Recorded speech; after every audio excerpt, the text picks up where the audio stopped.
जो कि आपका जीवन को, आपका हृदय को छे। Hallelujah, hallelujah. विषय है ये आत्मिक मसीह जीवन की महत्वपूर्ण बातें। हालेलुया।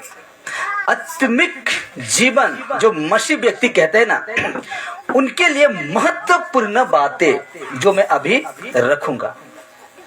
हालेलुया। ध्यान दीजिएगा, इधर ध्यान दीजिएगा, ठीक है। रिपीट करता हूं, विषय क्या है? आत्मिक मसीह जीवन की, मेरा शब्द को ध्यान देना, क्या लिखा हुआ है? आत्मिक मसीह जीवन की महत्वपूर्ण बातें। हालेलुया। उनका जीवन में ये सारे बातें लागू होना चाहिए, महत्वपूर्ण बातें हैं। तो इस प्रकार लिखा जाता है, आपके लिए लाए हैं, मैं खुद आपके लिए लाए हैं आत्मिक मसीह जीवन की 15 अति महत्वपूर्ण बातें। 15 बातें मैं रखूंगा अभी, जो कि आत्मिक मसीह जीवन के लिए आवश्यक यानी दरकार है। हालेलुया। तो लिखा जाता है, आपके लिए लाए हैं आत्मिक मसीह जीवन की 15 अति महत्वपूर्ण बातें कि एक विश्वासी व्यक्ति का या आत्मिक मसीह जीवन कैसा होना चाहिए। हालेलुया। समझे ना? 15 मैं रिपीट करता, देखिए 15 अति महत्वपूर्ण बातें कि एक विश्वासी व्यक्ति, कैसे व्यक्ति? विश्वासी व्यक्ति, एक विश्वासी व्यक्ति का या आत्मिक मसीह जीवन कैसा होना चाहिए। हम लोग का मसीह में है तो हम लोग का जीवन कैसा होना चाहिए, इसको कहते हैं हम लोग का चाल चरित्र कैसा होना चाहिए एक मसीह व्यक्ति का। Hallelujah, hallelujah. तो इसी को मैं 15 बातें अभी मैं स्टार्ट करता हूँ रखने के लिए, जल्दी जल्दी स्टार्ट करता हूँ और मैं रखूंगा। 12:02 हो चुका है, हम लोग के पास 1 बजे तक टाइम रहता है, तो ठीक है। तो मैं 15 बातें रखूंगा जो कि विश्वासी व्यक्ति या आत्मिक मसीह जीवन कैसा होना चाहिए, और ये सारे लक्ष्य एक व्यक्ति में दिखना चाहिए, एक व्यक्ति में दिखना चाहिए, नहीं तो गाय भैंस पानी में। इसको कहते हैं इधर से सुनो और इधर से पार करो, वो वाला व्यक्ति। तो देखिए, सबसे पहले है लाल में एक लिखा है ना, सबसे पहले है एक दूसरे के साथ प्रेम से रहो। क्या रहो? एक दूसरे के साथ प्रेम से रहो। माइक्रोफोन रिकॉर्ड हो रहा है क्योंकि वीडियो रिकॉर्ड होता है, ठीक है। तो कहा जाता है सबसे पहले 1 नंबर में एक दूसरे के साथ प्रेम से रहो। पहला क्या है? मैं पूछ रहा हूं आपसे, पहला क्या है? हालेलुया।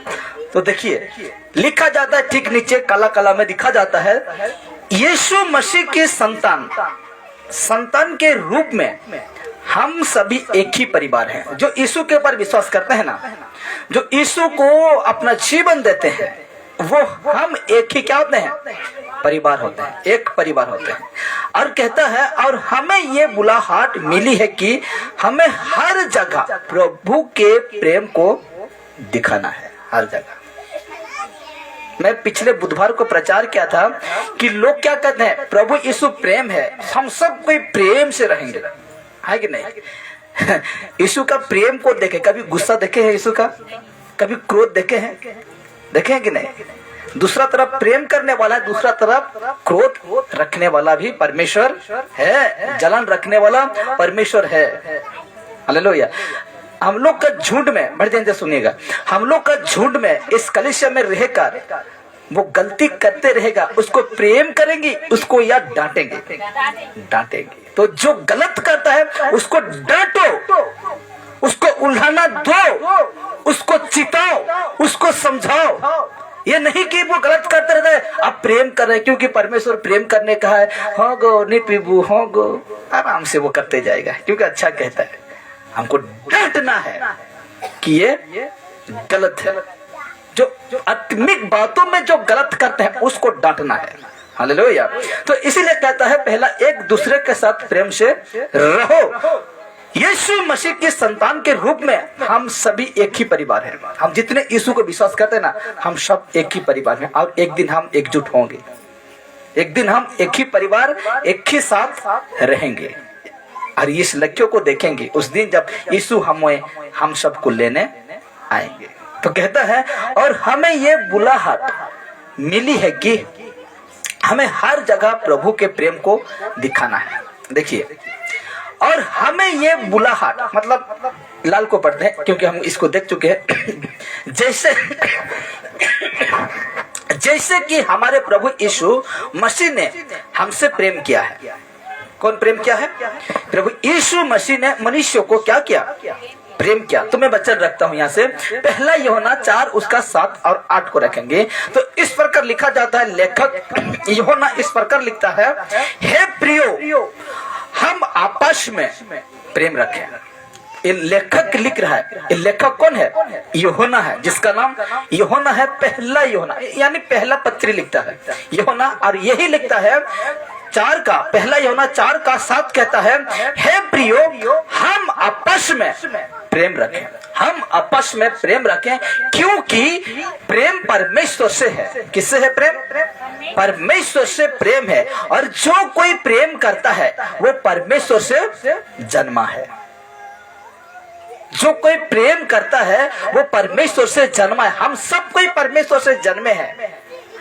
शारीरिक रूप से हम क्या हुए हैं? सब कोई जन्मे, लेकिन हमको आत्मिक रीति से भी जन्म लेना है।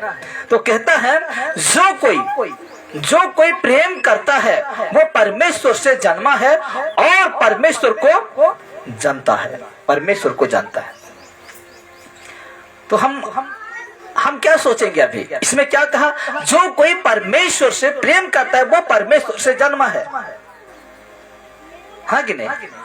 तो हम सोचेंगे क्या वो परमेश्वर उसको जन्म नहीं दिया? उनको भी दिया है, शारीरिक रूप से वो दिया है, लेकिन हम लोगों का जो आत्मिक है ना, उससे हम एक नया जन्म पाते हैं। नया जन्म पाते हैं जिस दिन हम यीशु को, बड़े ध्यान से सुनेगा, जिस दिन हम यीशु को अपनाते हैं, बपतिस्मा लेते हैं, जब पानी से निकलते हैं, उस दिन से हम लोग का नया जन्म होता है। नया जन्म, उसी को कहते हैं नया जन्म। तो इसमें कहता है जो कोई, लिखा हुआ ना, जो कोई प्रेम करता है वो परमेश्वर से जन्मा है और परमेश्वर को जानता है। मैं जानता हूं क्योंकि मैं परमेश्वर से जन्मा हूं। आप जानते हैं क्योंकि आप परमेश्वर से जन्मे हैं। आपका उद्धार हो चुका है, इसलिए आप जानते हैं। किसको जानते हैं? परमेश्वर को जानते हैं, परमेश्वर को पहचानते हैं। जिसका उद्धार नहीं हुआ है वो जानेगा, यीशु का नाम लेने से इनकार करेगा, चल प्रार्थना कहने से नहीं आएगा। लेकिन जब परमेश्वर से जन्मेगा वो परमेश्वर को जान जाएगा। जानता है मतलब जान जाएगा। हालेलुया। इसलिए ठीक उसका 8 कहता है जो प्रेम नहीं रखता, देखिए, जो प्रेम नहीं रखता वो परमेश्वर को नहीं जानता है क्योंकि परमेश्वर प्रेम है। हालेलुया। प्रेम परमेश्वर है। जो प्रेम नहीं रखता वो परमेश्वर को नहीं जानता। अर्थात परमेश्वर को हम जानेंगे जब परमेश्वर से हम जन्मेंगे, यह हम लोग का उद्धार होगा। इसको कहते हैं दूसरा शब्द में उद्धार। जब हम परमेश्वर से उद्धार पाते हैं तो हम नया जन्म, यानी परमेश्वर ओर से हम जन्म लेते हैं और परमेश्वर को हम जान जाते हैं कि सचमुच ये प्रभु यीशु है। हालेलुया। तो आगे लिखा जाता है, देखिए, यदि किसी के पास धन संपत्ति है, बड़े ध्यान से सुनिए, यदि किसी के पास धन संपत्ति है और वो किसी भाई या बहन को देखता है कि उसको मदद की जरूरत है, मेरा पास धन है, ठीक है, उदाहरण तरीका से, क्योंकि मेरा पास नहीं है, ठीक है।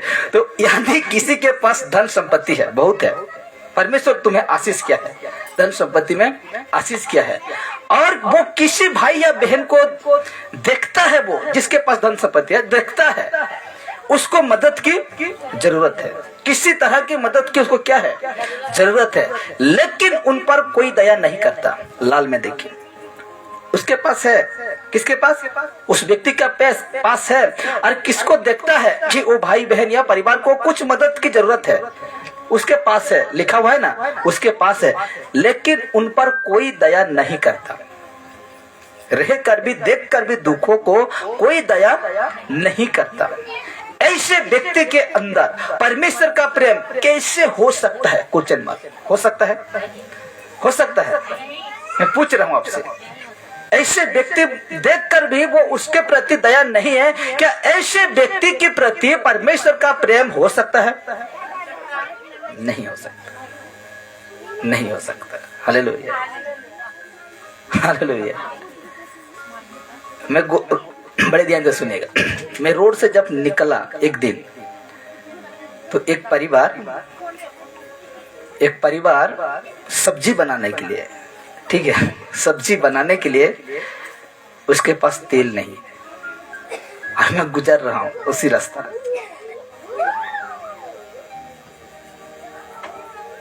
तेल नहीं रहने के कारण पत्ता लाकर जो उसका जो सब्जी बनना चाहिए वो जलाने वाले थे, और मैं पहुंच गया उस समय, और उसका बातों को मैं सुना, और मैंने कहा नहीं है तो आओ, मैं दूंगा तुम्हें, तेल में दूंगा, क्योंकि मेरे पास तेल था। और रहकर मैं कंजूसी करता,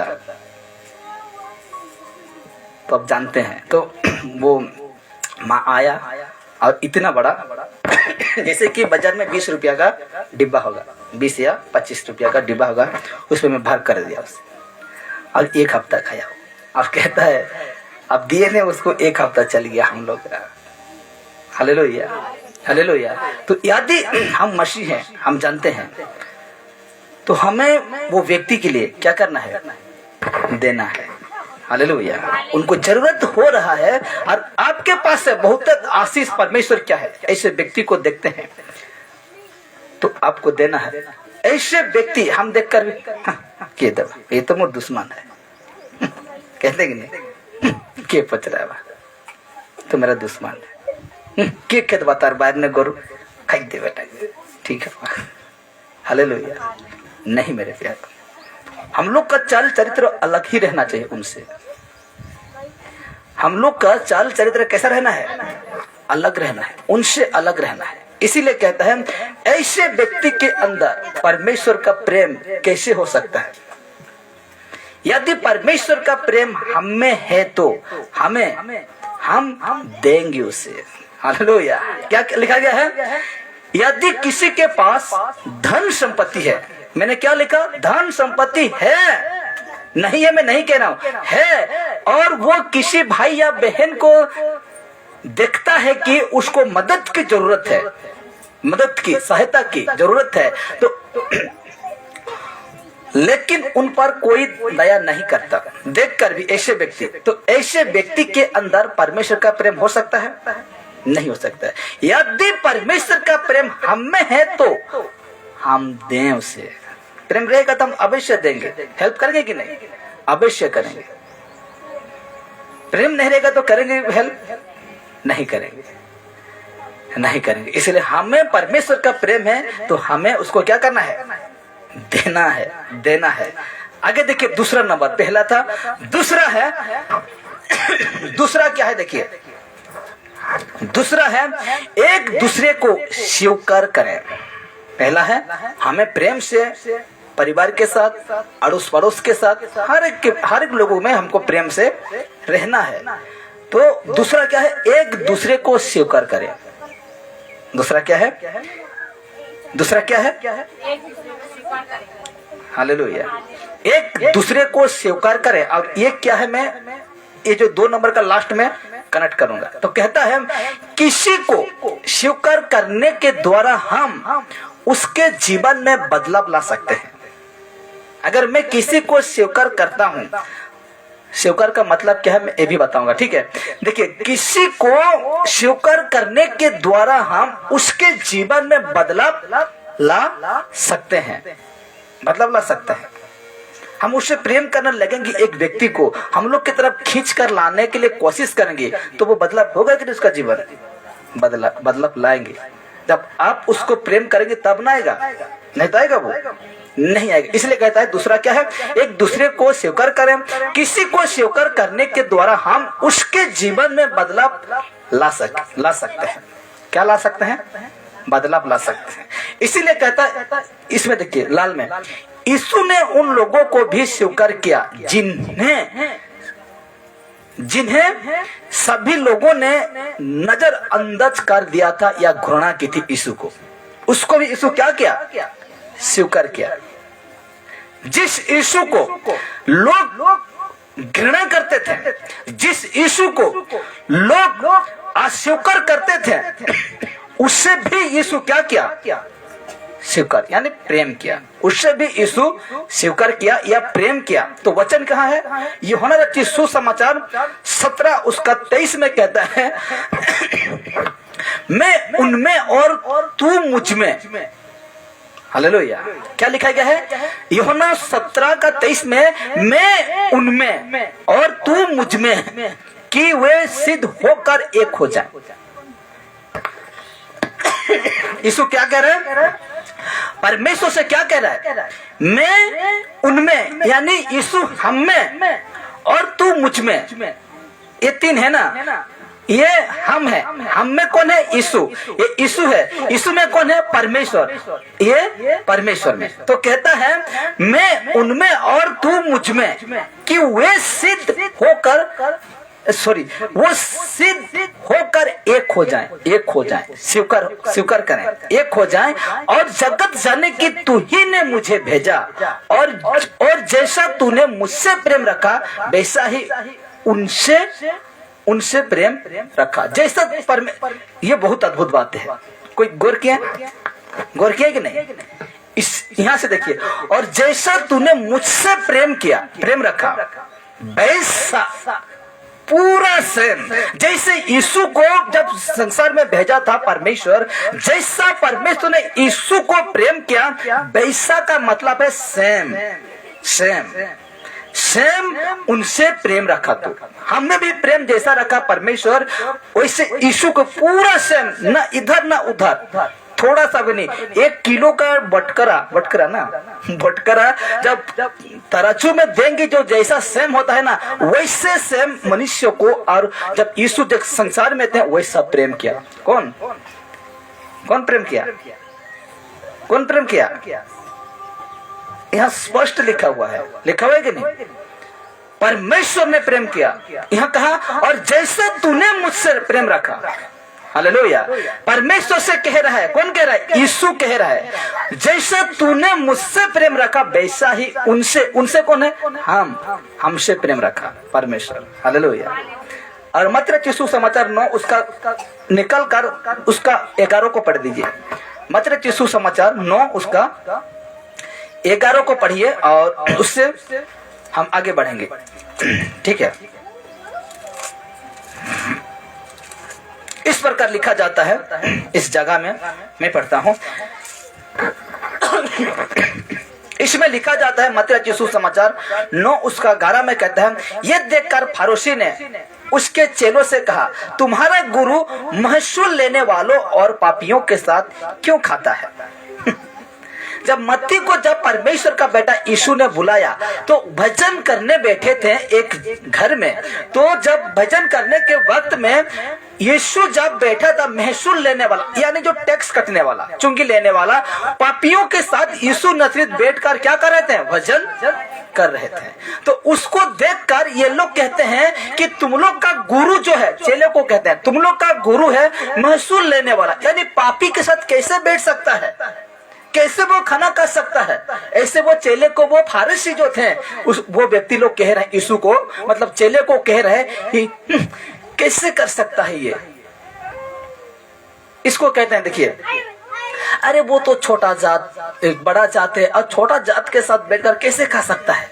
वो सवाल इस प्रकार फरीसी लोग क्या कर रहे हैं कि तेरा गुरु यही है ना यीशु, बाप रे, पापी के साथ बैठकर खा रहा है। ऐसा। और कोई छोटा जात बड़ा जात क्या कहता है? हाँ खाइला फलना बसी कर खाइला पूरे छोट जात संगे पान संगे खाई देला। तो उसी को चेलों से पूछ रहे हैं कि कैसे तुम लोग का गुरु पापी के साथ बैठकर खाना खा सकता है? हालेलुया। 12 कहता है, उसने ये सुनकर, ये बातों को सुनकर, कौन? यीशु ने ये बातों को सुनकर क्या कहता है? उसने ये सुनकर उनसे कहा, फरीसी से कहा, वेद भले चंगों को नहीं परंतु बीमारियों को अवश्य है। यानी यीशु का कहने का मतलब यह है, मैं धार्मिक के लिए नहीं, मैं पापी के लिए आया हूं, क्योंकि उनको बचाने आया हूं। इसीलिए बेधो मतलब बीमार लोग ही डॉक्टर खाना जाएगा। आप लोग जाएंगे? भला है जाएंगे? नहीं जाएंगे। तो उसका कहने का मतलब है, यीशु का कहने का मतलब यह है कि मैं धर्मियों के लिए नहीं, पापी के लिए आया हूं। हालेलुया। पापी के साथ भी बैठ के खा सकता हूं, क्योंकि मुझे उसको बचाना है। क्या करना है? मुझे उसको बचाना है। हालेलुया। इसीलिए कहता, देखिए, स्वीकार का अर्थ है, बड़े ध्यान से सुनिएगा, स्वीकार का अर्थ है सभी को सम्मान देना। सम्मान दिया। पापी को भी यीशु क्या किया? सम्मान दिया, उसके साथ बैठकर खाया। यदि यीशु सम्मान ना देता तो भाई थोड़ा अलग। क्या कहता उस दिन जब भोजन करने बैठे थे पापी के साथ यीशु नसरी, उस दिन अगर यीशु सम्मान नहीं देता वो पापी को, तो कह सकता था यीशु नसरी, बेटा तुम हटकर बैठो, कह सकता था, लेकिन नहीं। इसलिए कहता स्वीकार का अर्थ है सभी को सम्मान देना। ये परमेश्वर की प्रकृति है। Hallelujah, hallelujah. क्या है? ये परमेश्वर का प्रकृति, ये परमेश्वर का नियम है, परमेश्वर का नियम है। ये सबको सम्मान दो।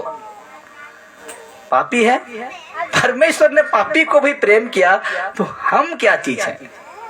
हम क्या चीज है? हाँ, हम क्या चीज है? उसका पैर का धूल का बराबर भी नहीं है। जो बपतिस्मा देने वाला यूहन्ना क्या कहा? मेरे बाद एक और आने वाला है, मैं उसका जूता का लेस बंधने का योग्य भी नहीं हूँ। हालेलुया। मैं उसका जूता का फीता जो रहता है ना, उसको बंधने के लिए मेरा योग्य नहीं है। हालेलुया। इसलिए कहता है स्वीकार का अर्थ है सभी को सम्मान देना। ये परमेश्वर की प्रकृति है, ये परमेश्वर का नियम है। क्या ऐसा मानते हैं? हम तो क्या करते हैं, उच्च जात, नीच जात, बड़ा जात, वो जात, वो जात। आपका उस दिन वो जात पात कुछ नहीं चलेगा। जब परमेश्वर आएगा ना, उस दिन आपका जात, आपका ऊंचा जात, बड़ा जात कुछ नहीं चलेगा।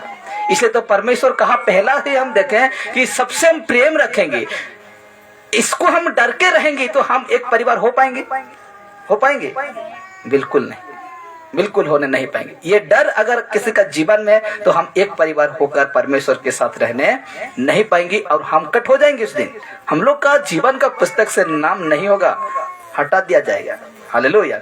इसीलिए कहता है सच्चे मसीह प्रेम और मसीह जीवन का अनुभव तब कर सकते हैं जब हम प्रत्येक को स्वीकार करेंगे, प्रत्येक को सम्मान करेंगे, प्रत्येक को इज्जत देंगे। हालेलुया। कौन कौन व्यक्ति समझने पा रहे हैं? समझने पा रहे हैं ना? सोच समझ कर जवाब दीजिए। समझने पा रहे हैं? पा रहे हैं ना? तो ये शब्द क्या लिखा हुआ समझ रहे हैं ना? इल्लाल वाला शब्द क्या लिखा हुआ समझ रहे हैं ना? ये मेरा बातें नहीं है, ये बात यीशु का है। पापी को प्रेम तो किया, लेकिन सम्मान इज्जत भी किया। उसके साथ खाना खाकर, मतलब खाना करने बैठा। क्या आप छोटा जात के साथ खाने बैठेंगे? मानेंगे इस बातों को? यीशु का मानेंगे? आपका समझ है पास में और मैं हूं, क्या मेरे साथ खाने बैठेंगे? मानेंगे यीशु का बात? इसलिए मैं कह रहा हूँ किसको समझ में आ रहा है परमेश्वर का बातें? ये बातें सोचो, यीशु का शिक्षा यही है, यही है। ऊपर से यीशु को प्रेम करना, ये प्रेम नहीं है। प्रेम उसका गहरा है। किसका? कहता है ना, नपने से भी नपने नहीं पाओगे, सागर से भी गहरा प्रेम इसका है, यीशु का है। इसे तो मैंने कहा मसीह जीवन के लिए महत्वपूर्ण बातें मैं रख रहा हूँ, वो भी बाइबल के अनुसार, वचन के अनुसार, वचन के अनुसार। हालेलुया। इसलिए कहता है स्वीकार का आदेश सभी को सम्मान देना। और यीशु नतीत किया वो, इस वचन में किया वो, और वचन हमें प्रूफ है कि यीशु पापियों को प्रेम किया, उसके साथ रहा, उसके साथ उठना बैठना, यहाँ तक कि खाना भी खाया। हालेलुया, खाना भी खाया। इसलिए कहता है, ये बातों को मैं समझा चुका हूँ। आगे देखिए 3 नंबर आता है, एक दूसरे को सहन करें। एक दूसरे को क्या करें, सहन करें। बताऊंगा क्या है। कहता है आत्मिक मसीह जीवन में एक दूसरे को सहन करने का मतलब है, लिखा हुआ है ना, एक दूसरे को सहन करें। आत्मिक मसीह जीवन में एक दूसरे को सहन करने का मतलब है एक दूसरे की मदद करना, एक दूसरे का मदद करना। क्या आप एक दूसरे को सहन करते हैं? क्या आप एक दूसरे को मदद करते हैं? करते हैं, करते हैं। लोग जाने करा कर भी नहीं ले कहीं हाँ कि नहीं? तुम उससे दो जो कि तुम्हें देने नहीं पाता है, उससे दो। हालेलुया। जो देने पाएगा उसे देकर क्या फायदा है? इसे तो यीशु क्या कहता है, जिसको तुम नमस्कार करते हो उसको नमस्कार करने से क्या फायदा, तुम जिसको नहीं करते उसको तुम नमस्कार करके देखो एक बार। हालेलुया। इसीलिए कहता है एक दूसरे को सहन करो, उसका मतलब है दूसरे की मदद करना। वचन भी रखूंगा, लिखा जाता देखिए, एक दूसरे का बोझ उठाना। एक दूसरे का क्या करना, बोझ उठाना। बोझ उठाने का मतलब है उस व्यक्ति का भला करना। क्या करना, उस व्यक्ति का भला करना जिसने आपको परेशान किया था, परेशान किया था। हालेलुया। क्या लिखा गया इस जगह में, एक दूसरे को सहन करना, उसका मतलब है इसमें लिखा गया आत्मिक मसीह जीवन में एक दूसरे को सहन करने का मतलब है मदद करना, मदद करना और एक दूसरे का बोझ उठाना। उसका मतलब यह है कि उस व्यक्ति का भला करना जिसने आपको परेशान किया था, जिसने आपको परेशान किया था। क्या उसका आप भला कर सकते हैं? क्या उसको आप दया दिखा सकते हैं? क्या उसको आप प्रेम कर सकते हैं? कर सकते हैं? नहीं कर सकते हैं ना। अब मैं दिखाऊंगा वचन, मत्ती सुसमाचार 11:28 उसका 29। इसमें परमेश्वर का बेटा सबको ऑफर दिया, हे सब परिश्रम करने वालों, बोझों से दबे हुए लोगों, मेरे पास आओ, मैं तुम्हें क्या दूंगा, विश्राम दूंगा। तुम पापी हो, तुम जो कुछ भी हो, तुम उच्च जाति का हो, तुम नीच जाति का हो, तुम जैसा हो, छोटे हो बड़े हो, हे सब परिश्रम करने वालों, मैं परमेश्वर का बेटा यीशु कहता है मेरे पास आओ। बोझों से दबे हुए लोगों, मेरे पास आओ, मैं तुम्हें क्या दूंगा, विश्राम दूंगा। उसका मतलब को मैं समझा रहा हूं। देखिए ठीक उसका 29 कहता है मेरा जुआ अपने ऊपर उठा लो और मुझसे सीखो, मुझसे सीखो। तुम, यीशु कह रहा है मुझसे सीखो, क्योंकि मैं नम्र और मन में दीन हूं और तुम अपने मन में क्या पाओगे, शांति पाओगे या विश्राम पाओगे। कहता है 29 कहता है मेरा जुआ अपने ऊपर उठा लो। यीशु बुला रहा है, आपका नाम पकड़ के बुला रहा है, आ मेरे पास, आ मेरे पास, आ मेरे शिक्षा को सुन। जो सत्य बातों को मैं कहता हूं उससे तुम ग्रहण कर लो, उसको तुम सीख लो, उसको तुम जान लो, तब तुम क्या पाओगे, विश्राम पाओगे। यीशु बुला रहा है लोगों को, यीशु जो घूम रहा है, यीशु जो पी रहा है, यीशु जो कि लोग आज पाप में है, जो कि आज अपराध गुनाह में, उसको बुला रहा है, पापी को बुला रहा है कि तुम आ मेरे पास और मेरे जो सत्य बातें हैं उसको सुन, उसको सीख, उसको जान, उसको पहचान और तुम पाओगे विश्राम। तुम क्या पाओगे, विश्राम पाओगे। मन में तुम विश्राम पाओगे। जो तेरा मन बेचैन होता है ना, जो तेरे मन गड़बड़ हो जाने से तो कुछ भी करने के लिए तैयार होता है, वो मन को मैं शांत करने वाला परमेश्वर यहोवा हूँ। हालेलुया। वो मन ही तो सब कुछ करता है। मन थोड़ा सा इधर उधर हो गया, हम गलत कर बैठते हैं। मन इधर उधर सोचता है, हम उधर चल जाते हैं। मैं उसी को ही तेरा शांति कर दूंगा, मैं उसी को तेरा शांति कर दूंगा। हालेलुया। जो तुझे जो डिस्टर्ब करता है ना, उसी को ही मैं शांति कर दूंगा, जिसको कहते तू मन में तुम विश्राम पाओगे। हालेलुया। ठीक उसका 29 कहता है, सॉरी अच्छा इसको 2 बार हो गया ना, तो उसका 30 कहता है क्योंकि मेरा जुआ सहज और मेरा बोझ हल्का है। परमेश्वर का शिक्षा, जुआ शिक्षा सहज और हल्का है। आपको सबसे मुक्त कर देगा, आपको बलिदान से मुक्त कर देगा, आपको नशा पानी से मुक्त कर देगा, आपको पाप अपराध गुनाह से, आपको सबसे क्या कर देगा, मुक्त कर देगा। इसीलिए कहता है क्योंकि मेरा नियम जो है ना वो सहज है, सहज है, तो आसानी से तुम कर सकते हो। तुम तुम सोमवार को तुम मीट मछली नहीं खाते हो ना, मैं उसको सॉल्व कर दूंगा तेरा, क्योंकि मेरा जो हल्का है ना, मेरा शिक्षा, मेरा नियम क्या है, हल्का है। तुम बुधवार को नहीं खाते, रविवार को नहीं खाते, ना जाने कौन सा बार को तुम नहीं खाते हो, मैं सबको मैं सिखा दूंगा तुझे, मैं सबको बता दूंगा, क्योंकि सब मैंने बनाया, हर दिन को मैंने बनाया, और मेरा बनाया हुआ चीज गलत नहीं है। Hallelujah, hallelujah. इसीलिए कहता है, आगे देखिए 4 नंबर आते हैं। 4 नंबर कहता है एक दूसरे के लिए प्रार्थना करें। एक दूसरे के लिए क्या करें, प्रार्थना करें। कभी प्रार्थना किया, अपना पड़ोसी के लिए प्रार्थना किए हैं? हाँ किए हैं तो ठीक है। कभी दूसरा गांव के लिए प्रार्थना किए हैं? अच्छा है, क्या करिए, कहता है एक दूसरे के लिए प्रार्थना करें। हम भी करते हैं, मेरा परिवार जब प्रार्थना करते हैं दूसरे परिवार के लिए भी प्रार्थना करते हैं कि प्रभु मेरा परिवार को जिस प्रकार तूने संभाला है, प्रभु आज हम उन परिवार के लिए भी प्रार्थना करते हैं जो कि मेरे अगल बगल में रहते हैं। और इसी के लिए आज ये संसार क्या हुआ है, टिका हुआ है। ऐसा 1 उसका 7-8 को देखते हैं तो उसमें कहता है कि हम लोगों के चलते, थोड़े लोगों के चलते ये संसार टिका हुआ है, जब कलिसिया ही उठ जाएगा खत्म। इसीलिए कहता है एक दूसरे के लिए प्रार्थना करें। मत्ती यीशु समाचार 5 उसका 15 में कहता है और लोग दिया जलाकर पैमान के नीचे नहीं परंतु दीपट पर रखते हैं। समझे ना, और लोग दिया जलाकर पैमान के नीचे नहीं परंतु दीपट पर रखते हैं, तब उससे घर के सब लोगों को प्रकाशन पहुंचता है। अब सब अंधेरा में, ठीक है, अंधेरा में दिया जलाकर उसको नहीं ढक के रखते हैं।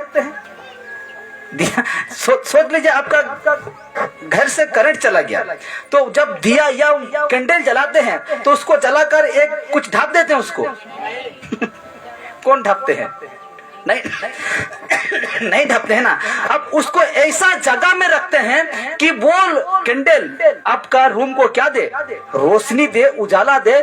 तब जाकर देखते हैं ओहो वहाँ कुछ सामान है, ओहो वहाँ एक आदमी बैठा है, देखते हैं। लेकिन आप उसको ढक कर नहीं रखते। इसीलिए कहता है, यीशु कहता है और लोग दिया जलाकर पैमान के नीचे नहीं परंतु दीपट पर रखते हैं। दीपट मतलब फूली, हम लोग का भाषा में क्या है, फूली पे रखते हैं। तो कहता है तब उससे घर के सब लोगों को प्रकाश पहुंचता है। बड़े ध्यान से फिर से मैं रिपीट करूंगा इस वचन को। आगे एक वचन देखते हैं, उसी का 16 कहता है, मत्ती 5 का 16 कहता है उसी प्रकार तुम्हारा उजियाला उसी प्रकार, जिस प्रकार वो अंधेरा में कैंडल रोशनी देता है, उसी प्रकार तुम्हारा उजियाला मनुष्य के सामने चमके कि वे तुम्हारे भले काम को देखकर तुम्हारे पिता की जो स्वर्ग में है बड़ाई करे। हालेलुया। समझे ना, समझे कि नहीं बातों को? हाँ, इसमें क्या किया गया है, दूसरों के लिए प्रार्थना करें। तो उसी प्रकार जिस प्रकार अंधेरे में हम दिया जलाते हैं और उस दिया हमको रोशनी देता है, आपका रोशनी, हम लोग का जो उद्धार है ना, जो परमेश्वर हमें दिया है जो काम, उसी प्रकार तुम्हारा उजियाला मनुष्यों के सामने चमके कि वे तुम्हारे भले काम को देखकर तुम्हारा पिता जो स्वर्ग में है उसका क्या करे, वो बड़ाई करे। क्या थप्पड़ लगा दिया आपको, ठाए, आप भी लगा दिए ढाई। ऐसे में आपका जो प्रकाश, जो आत्मिकता है उसमें देखकर वो क्या कहेगा, वो आगो गुस्सा, ठीक है, माले न माले दुई चटकन बजे दला, एक चटकन बदला। बाइबल क्या कहता है, कोई अगर तुझे थप्पड़ मारता है ना, दूसरा गाल भी दे दे। इस नम्रता को देखकर वो व्यक्ति जान जाएगा, इस प्रेम को देखकर, परमेश्वर का प्रेम को देखकर जान जाएगा और वो समझ जाएगा वो व्यक्ति समझ जाएगा और कहेगा ये व्यक्ति अलग ही है। क्या है? अलग ही है। हम लोगों से वो व्यक्ति क्या है? अलग है, अलग है। और हमको ऐसे व्यवहार दिखाना है। हम लोग का प्रकाश है ना, मनुष्य में चमकना चाहिए। हालेलुया। हम लोग का जो काम है ना, हम लोग का चल चरित्र है ना, वो लोगों से अलग ही दिखना चाहिए, अलग ही दिखना चाहिए,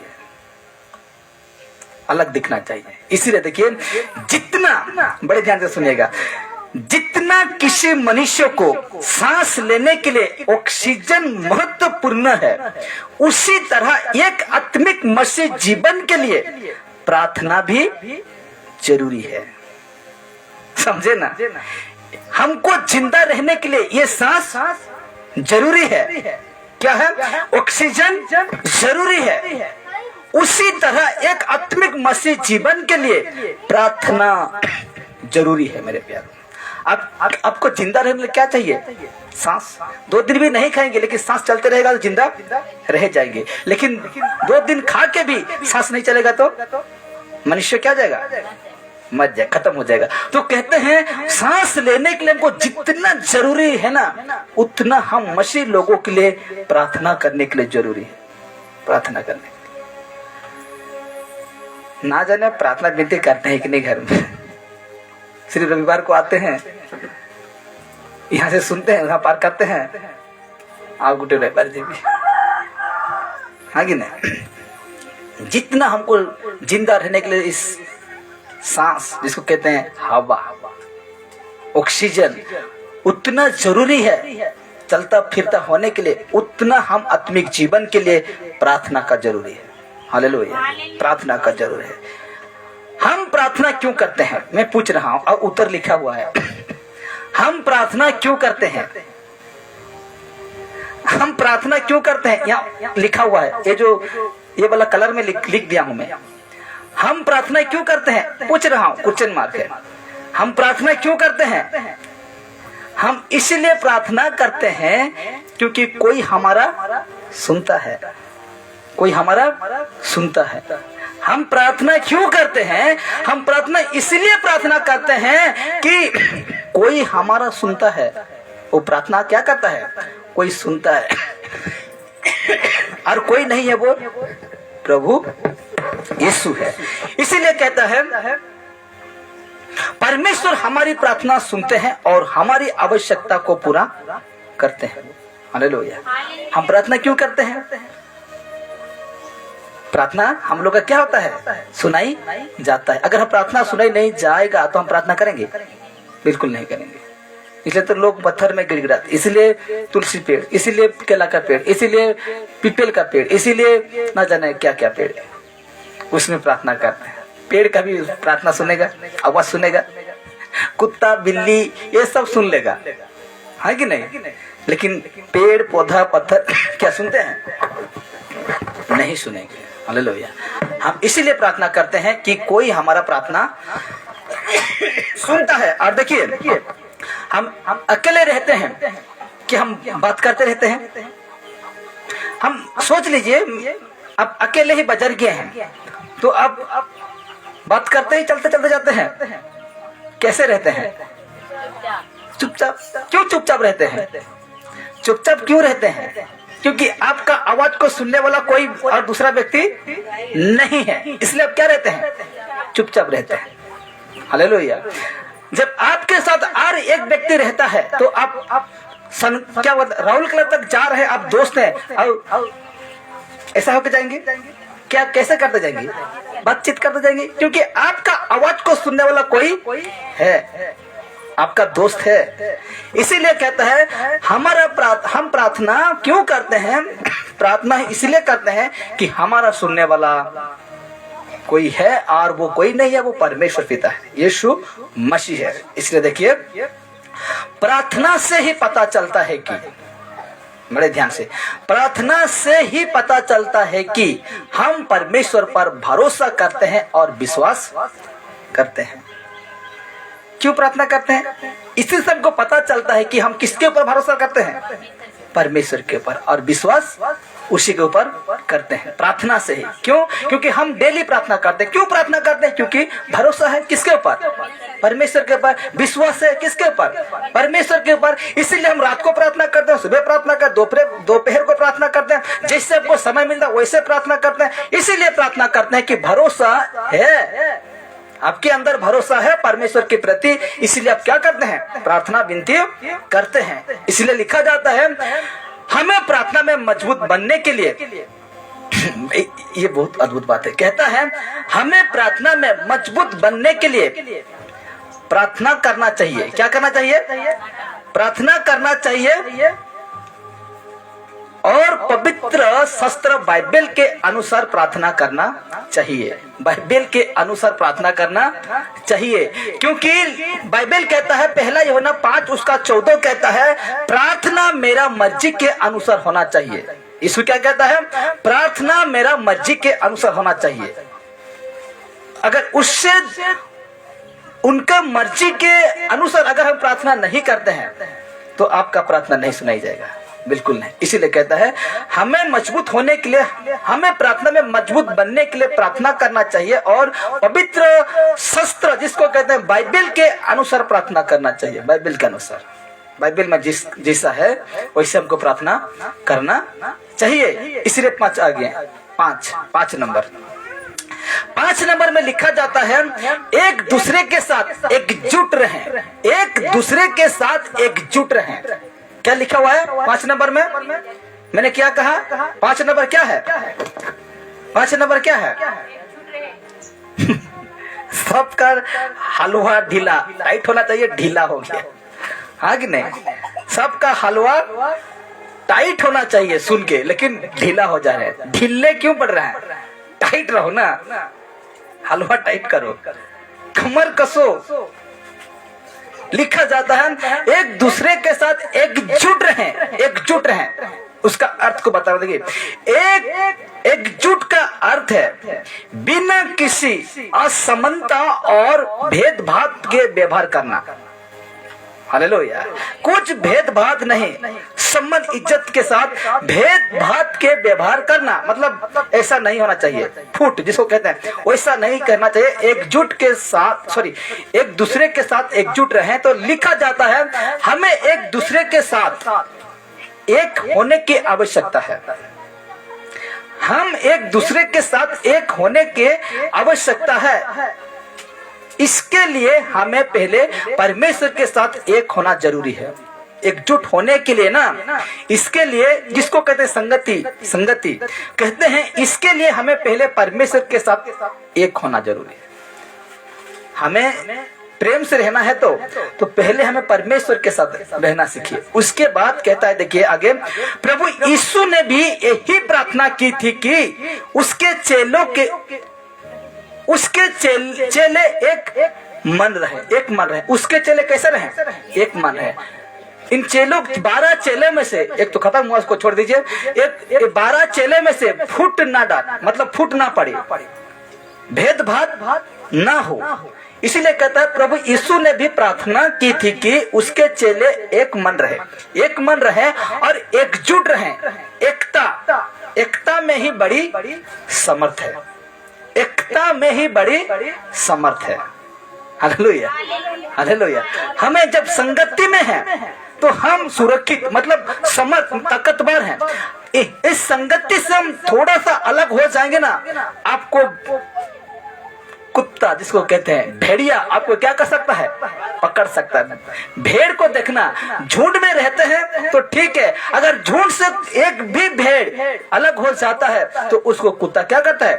दबोच लेता है। इसलिए कहता है प्रभु यीशु ने भी प्रार्थना की थी कि चेले एक मन रहे और एकजुट रहे। एकता में बड़ी समर्थ है। एकता में बड़ी समर्थ, जिसको कहते हैं हम कलीसिया में एकजुट, एक परिवार की तरह रहना है। एक परिवार की तरह रहना है।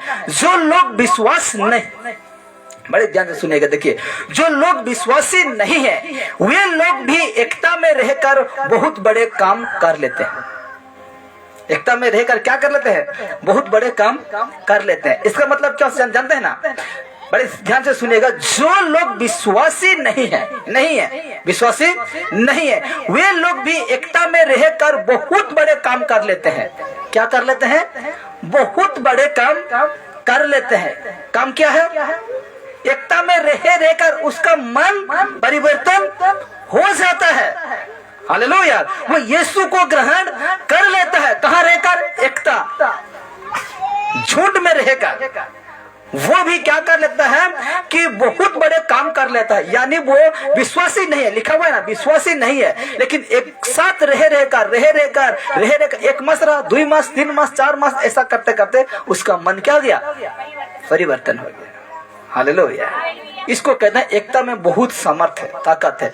इसीलिए तो परमेश्वर एक एक कलीसिया खोल के रखा है कि वहां लोग आकर मुझे जाने, मुझे पहचाने। इसीलिए कहता है तो मसीह और आत्मिक लोगों को कितना एकजुट होना जरूर है, आप सोच सकते हैं। विश्वासी नहीं होकर एकता में ये बड़े काम कर सकता है, मन परिवर्तन कर सकता है। तो हम पहले से मन परिवर्तन करने वाला लोग, तो मसीह और आत्मिक लोगों को कितना एकजुट होना जरूरी है, आप सोच सकते हैं, सोच सकते हैं, हाँ कि नहीं? यहाँ सिर्फ आते हैं, लेकिन हमको कितना एकजुट एक साथ रहना है, एक संगति, एक परिवार की तरह रहना है, आप जान सकते हैं मेरे प्यारे। हालेलुया। पहला यूहन्ना 1:1, पहला यूहन्ना 1:1 में कहता है उस जीवन के वचन के विषय में जो आदि से था, पतरस लिख रहा है, सॉरी यूहन्ना लिख रहा है, जिससे हमने सुना और जिसे अपनी आंखों से देखा, वरन जिसे हमने ध्यान से देखा और हाथों से छुआ। यूहन्ना कह रहा है। एक में कहता है, रिपीट करता हूं क्योंकि आपका ध्यान भटक गया, मैं जान चुका, इसीलिए कहते कि 1:1, पहला यूहन्ना 1:1, उस जीवन के वचन के विषय में जो आदि से था, समझे ना, वो जीवन के वचन के विषय में। और यूहन्ना 1:1 क्या कहता है? आदि में शुरू में, आदि मतलब शुरू, आदि में वचन था और वचन परमेश्वर के साथ था और वचन परमेश्वर था। हालेलुया। 1 सेकंड दीजिए मेरे को।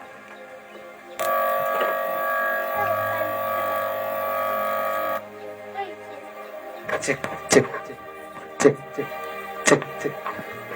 क्या लिखा जाता है इस जगह में? प्रकट करता है, देखिए, उस जीवन के वचन के विषय में जो आदि से था, और इसी को कहते हैं यूहन्ना 1:1। इसमें कहता है पहला यूहन्ना 1:1, उसमें देखेंगे यूहन्ना 1:1, आदि में वचन था, वचन परमेश्वर के साथ था और वचन परमेश्वर था। तो उसी वचन को, और वचन कोई नहीं, यीशु मसीह है, यीशु मसीह है। तो उसको प्रकट करता है। यूहन्ना कहता है जिससे हमने सुना, जिस यीशु से हमने सुना और जिसे अपनी आंखों से देखा, वरन जिसे हमने ध्यान से देखा और हाथों से छुआ, उसी को हम पेश करते हैं, उसी को हम बताते हैं। ठीक उसका 2 कहता है, पहला यूहन्ना 1:2 कहता है ये जीवन प्रकट हुआ और हमने उसे देखा और उसकी गवाही देते हैं और तुम्हें उस अनंत जीवन का समाचार देते हैं जो पिता के साथ था और हम पर प्रकट हुआ। कोई नहीं है, यीशु का विषय यूहन्ना क्या कर रहा है? बता रहा है, कह रहा है। और ठीक उसका 1:3 कहता है जो कुछ हमने देखा और सुना है उसका समाचार तुम्हें भी देते हैं, इसीलिए कि तुम भी हमारे साथ सहभागी हो। और हमारी ये सहभागिता पिता के साथ और उसके पुत्र यीशु मसीह के साथ है, यीशु मसीह के साथ है। हालेलुया। तो ये संगति हम लोगों को यीशु मसीह के साथ ही करना है। किसके साथ? यीशु मसीह के साथ ही करना है। ठीक उसका 4-5 कहता है उसी का, और ये बातें हम इसीलिए लिखे हैं। कौन कह रहा है? यूहन्ना कह रहा है। और ये बातें हम इसीलिए लिखते हैं कि हमारा आनंद पूरा हो जाए। ठीक 5 कहता है जो समाचार हमने उससे सुना, यानी यीशु से सुना और तुम्हें सुनाते हैं, वो ये है जो सुना था ना, उसको कहता है जो समाचार हमने उससे सुना और तुम्हें सुनाते हैं वो ये है कि परमेश्वर ज्योति है और उसमें कुछ भी अंधकार नहीं है। जिसको हम सुने थे, जिसको हम देखे थे, वो ये है कि परमेश्वर ज्योति है और वो उसमें कुछ अंधकार नहीं, उसमें कुछ पाप नहीं है। ठीक उसका 6-7 कहता है, यदि हम कहें कि उसके साथ हमारी सहभागिता है और फिर अंधकार में चलें तो हम झूठे हैं और सत्य पर नहीं चलते। यदि हम कहें कि हम यीशु को जानते हैं, उसके साथ सहभागिता है, यदि हम वही कहकर अंधकार के काम में चले, अंधकार शैतान का काम को दर्शाता है, तो उस शैतान का काम पर चले तो हम झूठे हैं और सत्य पर नहीं चलते, यीशु पर नहीं चलते हैं। उसका ठीक साथ कहता है, पर यदि जैसा वो ज्योति में है, यीशु पर यदि जैसा वो ज्योति में है वैसा ही हम भी ज्योति में चले तो एक दूसरे से सहभागिता रखते हैं। मैंने क्या कहा? एकजुट, एक दूसरे से हम क्या रखते हैं? सहभागिता। ज्योति में जैसा यीशु का पदों के चिन्ह में हम कदम रखते चलते हैं, ऐसा कोई व्यक्ति चलता है तो कहता है तो एक दूसरे से सहभागिता रखते हैं और उसके पुत्र यीशु का लहू हमें सब पापों से शुद्ध करता है। हालेलुया। उसके लहू, किसके लहू? यीशु मसीह का लहू सब शब्द को ध्यान देना, सब पापों से क्या करता है? शुद्ध करता है। और बाकी जानकारी अगले संडे देखेंगे। हालेलुया। 5 नंबर गया, इसीलिए बाकी जानकारी अगले संडे देखेंगे क्योंकि समय नहीं है। हालेलुया। आइए खड़े होते हैं अभी। परमेश्वर का धन्यवाद हो कि हम 5 विषय को जाने और 10 है, 15 मैंने कहा था, 5 है, 5 खत्म हो